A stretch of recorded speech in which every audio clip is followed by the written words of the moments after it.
Sektong Supremo sa ating Padre Bonifacio, kasaysayan ang patunay. Nagawa mong ipangalan, nagawa mong isabuhay.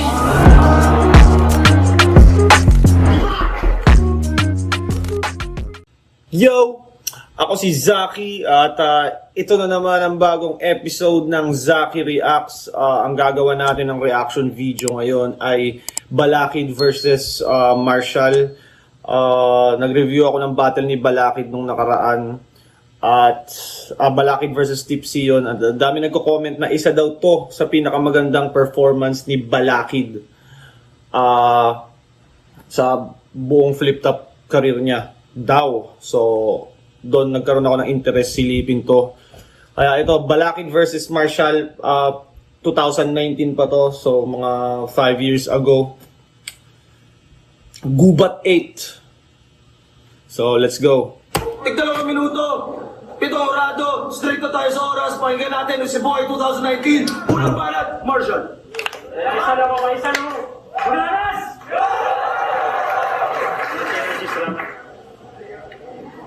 Sa kanyang pagbagsak, siya'y napilitan sa pagbawi. Ngunit useless sapagkat kitang-kita naman natin na ang hadlang na alamat ay hindi na mapanganib. Kaya welcome sa inyong lahat sa despedida ni Balakid! Unang laban mo sa Cebu, dito sa aming hunting grounds, pinadala ng insect para mag-dominate sa isla. Parang spratless, wow! In-interview Pinadala ng incheck para mag-dominate sa isla. Parang practice. Wow. pa sa likod bago iharap sa ating grounds na yung sibak pagkatapos ng interview parang casting couch sa aktivista kamay. Nakakonect pa pala yun doon. Wow! In-interview pa sa likod bago iharap sa aking grounds na yung sibak pagkatapos ng interview parang casting couch sa aktivista kamay. Aktivista kamay, kaya dinig ang lefty sa rounds mo ako, dominante kanang kamay. Pero lefties pag southpaw, sa pagsuntok ay sasabay, kaya ngayon baksad sa ground to. Kung kamao niya pang uprising, kamao ko ang kanyang downfall. Maraming gumagawa ng opposites. Kung kamao mo ay uprising, kamao ko ang yung downfall. Parang opposites lang siya. Ang daming gumagawa nun. Lalo na ngayon. Ito ba yung nagtatawag ng all gods? Tipong si Looney at si Apex yung hangad niyang sungkitin. Ikaw kaya mo lang magtawag ng all gods, ako kaya ko silang hindi siputin. Kaya ngayon, alam mo na, ano pinagkaiba natin? Ikaw tawag ng tawag sa kanila, sila naman tawag ng tawag sa akin. Hanap ng ambag sa eksena, stratehiyang natikuhan. Maniningil ng ambag sa kada battle. Sana masaksak ka sa inuman. Sige, hanapan. Ano? Lang ambag sa kada battle. Sana masaksak ka sa inuman. Sige, hanapan mo ako ng kontribusyon. Patunayan mo ang wak mo. Sisidlan na malamig mo na bangkay. Yun ang bag ko! Bakit mo ko inahanapan ng kanta? Nasa songwriting contest ba tayo? Yun ang sinagot niya kay Jin nung hinanapan siya ng kantang entry. Pero si Tipsy din hinanapan ng album mo. Ipokrito din yung piste. Yung tira at inira sa iba, tapos hubog ka na ng MC, paano ka naging makatang hubog kung ang shot ng gin ay pinasa mo kay Tipsy? Ano? Tipsy! Paano ka naging makatang hubog kung ang shot ng gin ay pinasa mo kay Tipsy? Hubog. Paano ka naging hubog? Ang shot ng iba, tapos hubog ka na ng MC, paano ka naging makatang hubog kung ang shot ng gin ay pinasa mo kay Tipsy? Hubog, in Bisaya, lasing. Pero sa Tagalog ay pag sinabing hubog ka na or eksperyensado ka na. Tapos galing dun sa gin na angle, tapos pinasa kay Tipsy.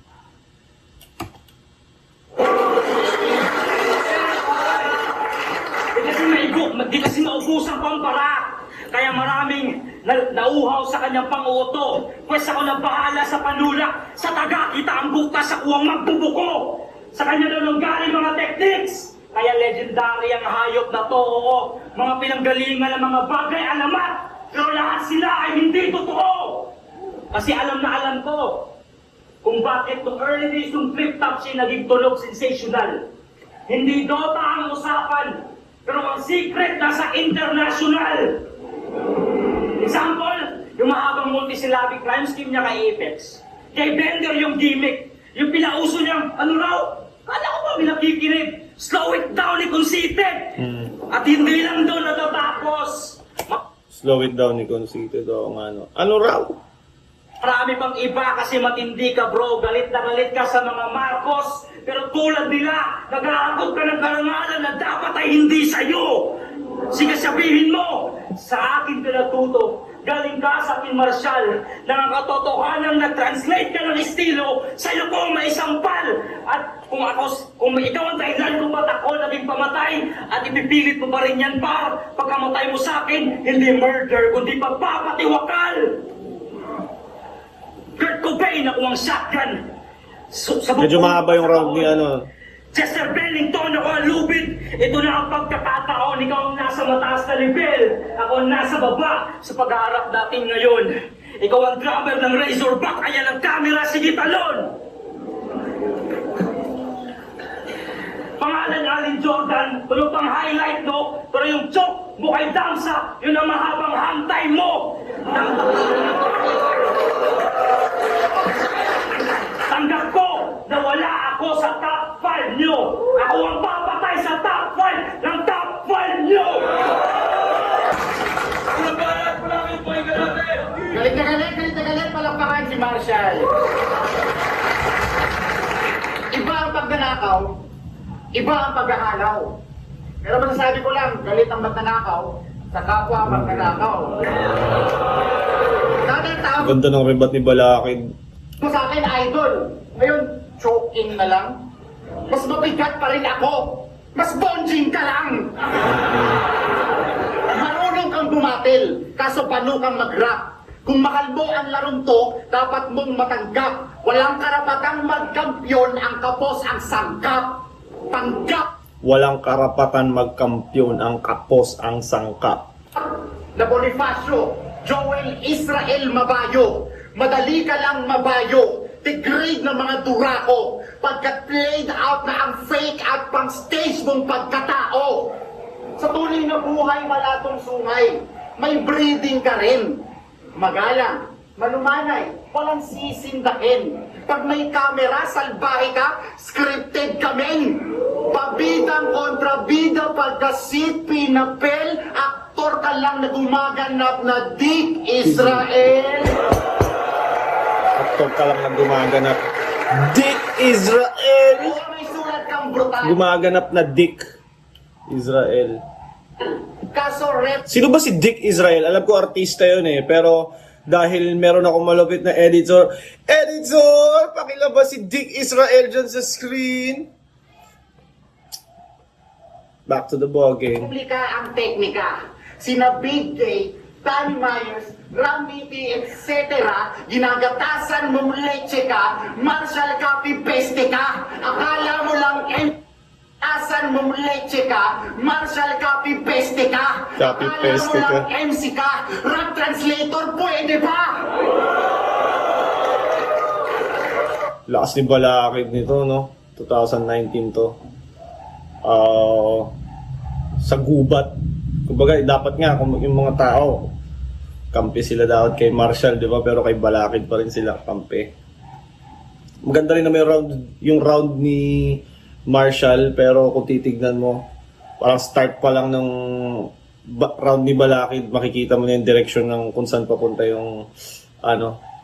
Kumbaga yung ingay, yung crowd reaction mas nakukuha ni Balakid. Israel kang talaga, pero di dahil sa gera, deadly ka. Pero dahil mga armas mo, kuha lang sa Amerika. Marshall B. Yung, di ba, parang may mutual defense treaty ata yung US at yung Israel. Tapos, mga armas mo galing Amerika regarding dun sa parang pangunguha nga ng style ni Marshall Bonifacio sa mga King of the Dot rappers. Marcel B, kopyang-kopya ang rap, ipok wannabe. Lahat ng hatol mo sa... Kopya.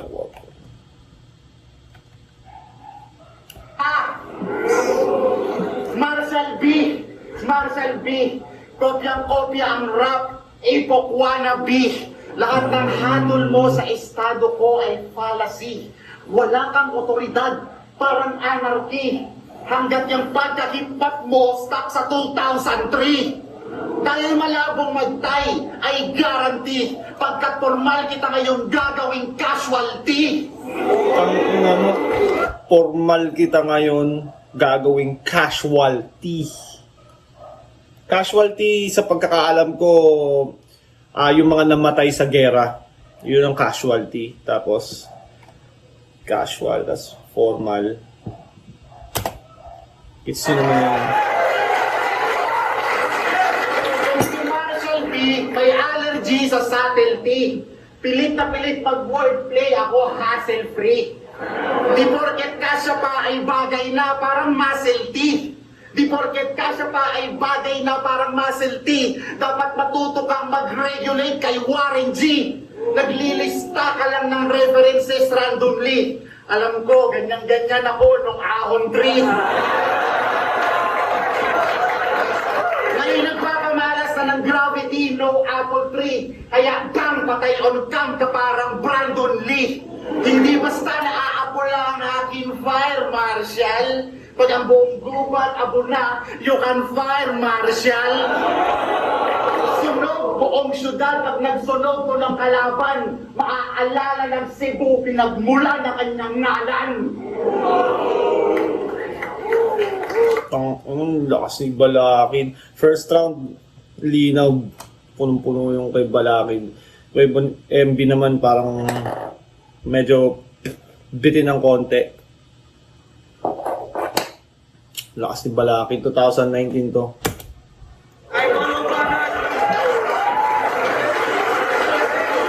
Second round para kay MB.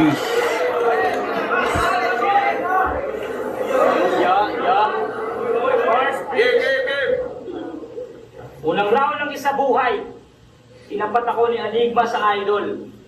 Sobrang sama mo mag-trip.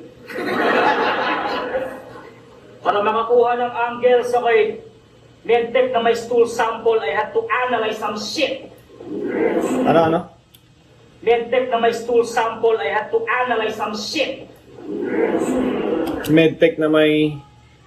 Para makakuha ng sample, ako'y parang medtech. Ano? Na may stool kit. Para makakuha ng angle sa kay medtech na may stool sample, I had to analyze some shit. Stool sample yung parang lagayan ata ng tae sa ng pupo sa ano sa mga medical di ba, medical exam. Medical exam basta sa mga di ba, pag kukuha ka ng requirements, kailangan mo ng drug test, tapos yung wiwi tsaka yung dumi mo, kukuha na kanila ng ganun. Tapos analyze some shit. Tapos nung dumating, nakakuha ako ng tanong, dumating ako sa hatol, ako'y naging introspective saglit. Mabibigat ba talaga ang mga linya niya dahil solid ang hit, so sinasabing malulupit kasi si Balakid nag-spit. Oo, nung 3 years, for the past 3 years, wala nang kwenta karamihan sa kanyang mga hirit. Pero pinapalakpakan pa rin. Kasi Balakid yan eh. Vintage, kaya para na siyang fame whore. Nag-post ng post, kasama picture, nakita cleavage kasi kahit irrelevant yung sinasabi, you like it dahil sa image. Game changer! Nagtaas ng standards! Lagi niyang pinapamukha sa mga tao para yung stature niya factor na sa mga mata ng mga hurado. Hindi pwedeng credentials at resume lang ang kailangan para maigawan ang panalo. Pero pwede yan sa IT Park. Makakahanap ng trabaho!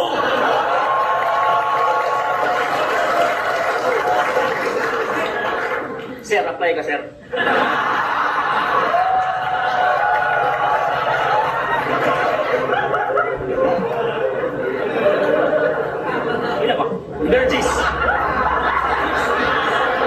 John Burgess. BPO yun, di ba? Signing bonus, 20K. Signing bonus, 20K.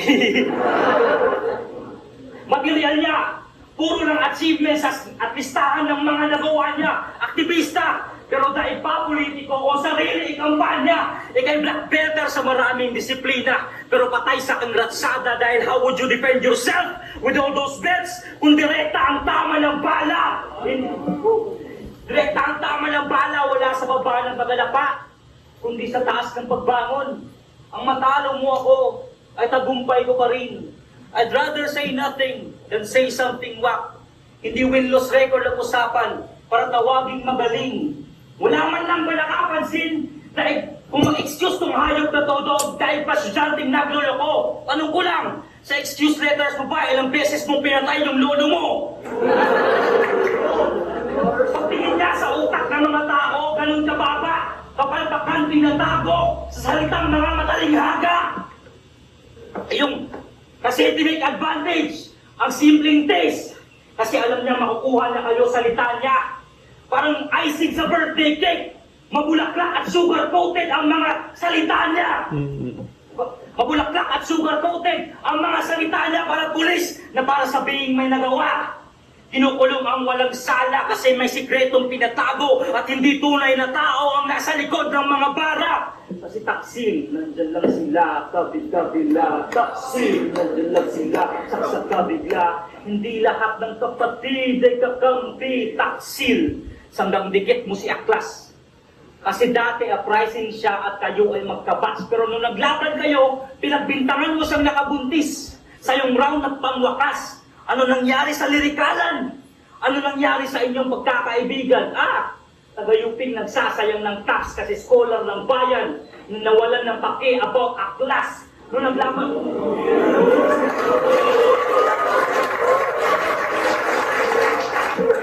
Nung naglaban-laban sila mga uprising, yung estilo mo ay nabuko. Kasi kabaliktaran ng WWE, imbis na for the show, tinutuo mo. Basta for the show, tinutuo mo. Solid na kapatira ng uprising. Pero sa kanya, walang guarantee. Kasi nga daw, hindi lahat ng kapatid ay kakampi. Taxi! Tayo follow pa natin natin. Yung first and second round ni Marshall para magkaparehas lang ng level sa tao, performance, ang daming stutter, stumble. Gusto ko lang humingi ng tawad sa mga choke at panghihina ko. Mabuti pa si Marshall, memorize yung lyrics ko. Mr. Battle of the Year. Ganda na naman ang rebat ni Balaki do. Pre-med pero isa lang tapos suabe lang. Pag sa Battle of the Year, matalo ka, ang tawag sa'yo, Loser of the Year. Parang isa buhay last year, kanyang yabang sagad. Parang isa buhay last year, kanyang yabang sagad. You're all dead! Ikaw niya. Ayun, laglag agad. Binuhos mong lahat para kay Invictus umangat. Yung akala mong enough na, hindi pala sapat. Flip up yan! Para ka Invictus umangat. Binuhos mo lahat para ka Invictus umangat. Yung akala mong enough na, hindi pala sapat. Kasi Patrick Besara, di ba? Si Invictus nga. Hindi pala sapat. May mga ganun si Balakid, no? Tangin ng Balakid! Noong unang panahon, nakalaban mo si Sak Maestro. Alam na ng lahat. Once a month mong kinukwento. Hindi ka na mag-graduate sa Lumang Testamento. Ginawa mong claim to fame ay pina-frame na sertipiko ng death mo. Yung pinagyayabang mong laban kay Sak laro-laro lang.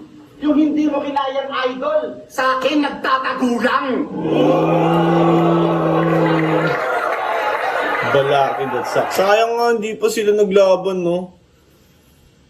Tangina, kung si Balakid magka-comeback, dapat si Sak or Pwede, sak, no? Sino bang worthy na kalaban ni Balakid na pag bumalik siya? I-comment nyo yan, Balakid versus sino? Kung magka-comeback si Balakid, sino dapat or sinong best na sa tingin yung gusto nyong makalaban niya? I-comment nyo yan.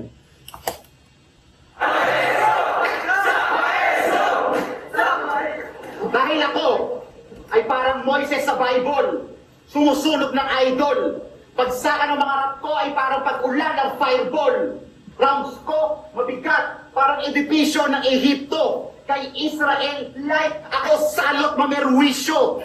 Modus, Exodus, pag-igil, ibinarel. Mga balang mula sa desert ay tutungong Israel. Inaral mo ang kampo, kinopya pagkatero, kaso kulang ka sa ritmo, kaya iwan sa metro. Nawawala sa tiyempo, rap mong pachamba-chamba, bigkas mong matigas, sa groove bumabangga pa. Tunog ref na pinagulong sa hagdan babanda-banda. Sobrang wak ng flow. Ganyan tunog ng rep pag nilaglag mo sa hagdanan ng... mo, gumanda yung kay Plasma. Nag-English rap ba naman? Mamatay-matay, niraos. Sulat at delivery, hindi man lang inayos. Ang sarap, sampal-sampalin gamit kamay ni Thanos. Yang English mo matigas pa sa mukha ni Amy Marcos. Amy Marcos, 2019. Hindi pa naman, wala kasi akong alam sa mga, politika. Hindi magdo-doctor degrees ng burns na dulot ko. Congrats, tapos ka na sa kurso ng pagsugod ko. Tayo ulit pa lahat, Marshal Bonifacio. Balakid pa rin second round.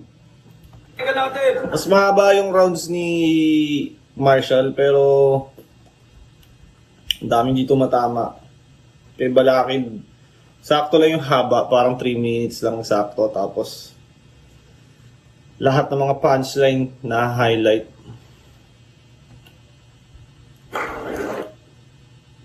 Tapos yung pacing ni Balakid parang conversational lang, hindi siya nagmamadali. Tapos sobrang less ng stutter niya.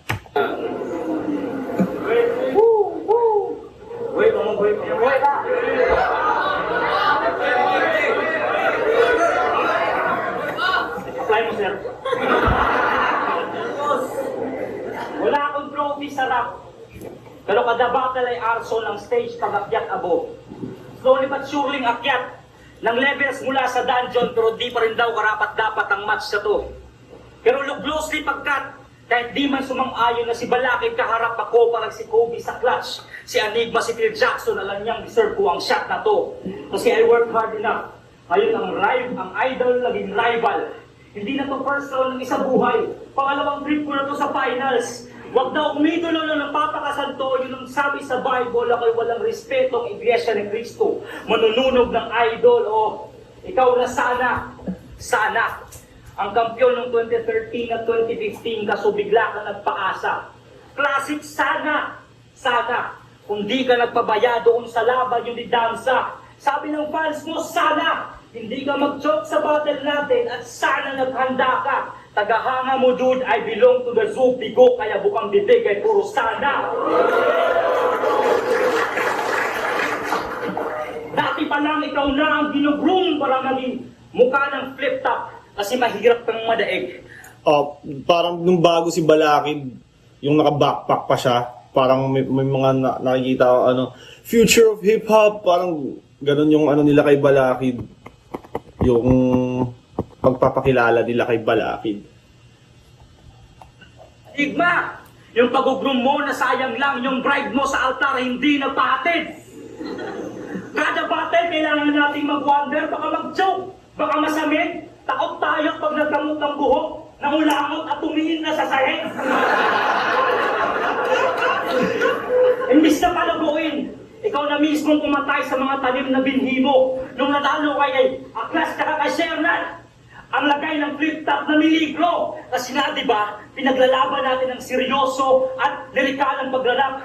Pero, lirikal ang paglalap, Pinaglalaban natin ang lirikalan at seryosong paglalap at ikaw ang pinaka-desidido. Pero ikaw din ang naging dahilan kung bakit tingin ng karamihan hindi yon epektibo, Kuya Allen. Tingnan mo ako sa mata. Tingin mo ba? Deserve mo Makalat, ba no? ng pambato? Pagkatapos ng maraming beses mo pinahiya yung mga tao, deserve mo ba ang kampyonato? Habol nyo, victory, habol ko, legacy. 5 years later, ano nga nagawa mo? Ngayon para sa iyong legacy, naghahanap ka ng panalo. Oo, saan nagmulat sa... Para sa yung legacy, naghahanap ka ng panalo. Kasi 'di ba, habol nyo lang ay victory, ang habol ko ay legacy. Ang ano naman ni MB ngayon, para sa yung legacy, kailangan mo ng panalo. na to dahil sa kanyang mega hits. Pero tinulugan natin ang kagaguhan niya.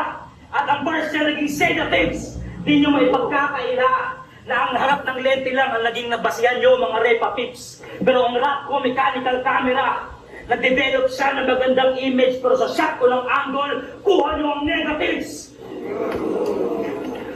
Kasi kwentador ka ng ambag. Pero nag-aakot ka ng karangalan na hindi sa'yo pilingero. Ang kapalpakan mo, dinadaan sa pagpapanggap. At sa kapatid mo, kaya mo maging agresibo. Salamat sa lahat.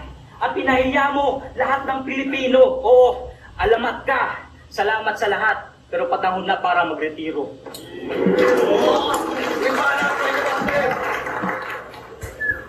Yung raw niya mismo, ang parang tribute niya sa akin bilang fan dahil veteran nga. Wala lang akong masasabi sa'yo kasi irrelevant ka. Lahat ng rebat ni Balakid sa all three, sa first round, ang ganda ng rebat niya. Second round, ang ganda rin ng rebuttal niya. Ito naman, third round, lakas din. Ikaw ang personifikasyon ng one-dimensionality. Hindi ka na nga personality, wala ka pang personality. Walang charisma, walang identity sa pag-MC pulpol. Paano pumasang Marshall tong walang crowd control? May silbi ka lang ngayon, Marshall, kasi may VIP. Nagkamali ka ng in-small, be ready to DIE. Kung di patay kang bata ka sa utak kong BIG. Get Ready to DIE, album ni BIG. Diba? Mali ka ng in-small, Get Ready to DIE. Tapos bumagsak sa BIG, which is Biggie Smalls Ready to Die album ni Editor. Pakilabas nga sa screen yung Ready to Die album ni Notorious B.I.G. aka Biggie Smalls, para alam naman siguro ng maraming hip-hop fans din yun, pero para mas astig yung content natin, meron tayong mga lumalabas na magic sa screen. Sinoundtrip ko rin dati yun eh, Ready to Die. Who the fuck is this? Paging me at 4 in the morning. Yun ba yun? Basta marami akong na-soundtrip din na ano eh.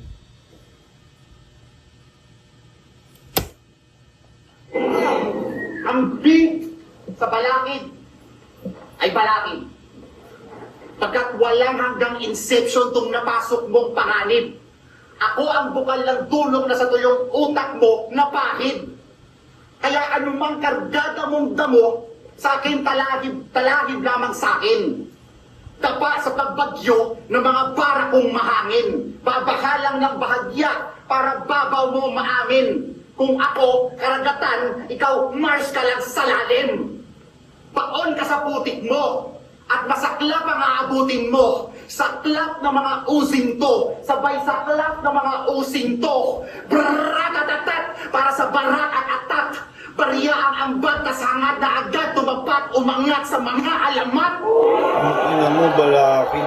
Ang linis ng delivery ni Balakid, no? Kahit hindi siya nagagaral-gal ng boses. Ang linaw tingnan ng boses at tingnan. Ang linaw pakinggan ng boses niya. Tapos ang lakas.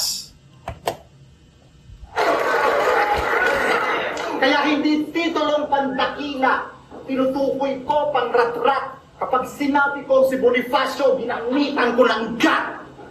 Marshall, na Bonifacio?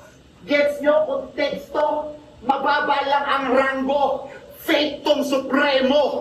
Sa ating pagka-Bonifacio, kasaysayan ang patunay. Nagawa mong ipangalan, nagawa kong isabuhay. Diba?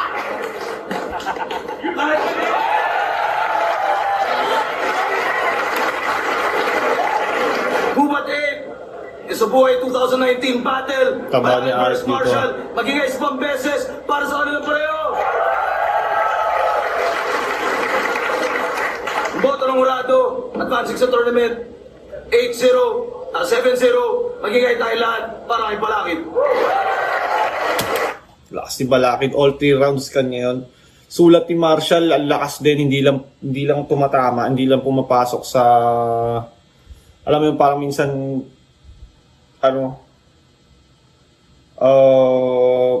hindi tama yung pag-landing, parang ganun. At si Balakid naman on point lagi yung rebuttal, tapos ang linaw, ang linis, wala masyadong error. Galing ni Balakid. Sana mag-comeback na si Balakid. At yun, kung magka-comeback si Balakid, kayo sa tingin nyo, sino ang malupit na dapat makalaban ni Balakid? I-comment nyo yan. At mag-request pa kayo ng battle na gusto nyong gawan ko ng reaction video. Gagawin ko yan. At hanggang dito na lang tayo. Maraming salamat sa panonood. Kung umabot ka pa dito, shoutout sa Crown Manila. Shoutout sa Baby Jacks Apparel. Shoutout sa editor ko. Yeah!